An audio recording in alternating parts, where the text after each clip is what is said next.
एक जानने वाले हैं यहाँ पे, ऑफ द रिकॉर्ड है, उनकी बैंक में नौकरी होती है, हर 6 महीने बाद 3 महीने बाद एक्सटेंशन मिलती है, it moves forward, it moves upward, moves forward and move upward, वो आहिस्ते आहिस्ते। लेकिन यहाँ पे काम करने की वजह से उन्होंने क्या कहते हैं पाकिस्तान में अपना सारा कर्जा चुकाया है, जो जितना उनके ऊपर घर में कर्जा था, बहन भाइयों की शादियां करवाई हैं during the past, I think 2.5-3 years हो गए हैं मेरे साथ।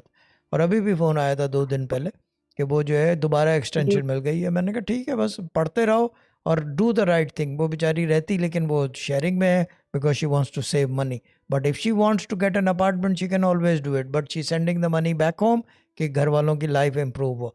मैं यही कहता हूँ, पहले ड्रामे बनते थे दुबई चलो, कभी ये नहीं हुआ यूएसए चलो, यूके चलो, दुबई चलो, क्योंकि यहाँ पे आपको अपॉर्चुनिटी दी जाती है और amicable opportunities and to improve yourself. So why not Dubai again? Ji. Because Dubai is the place where success hits your doorstep.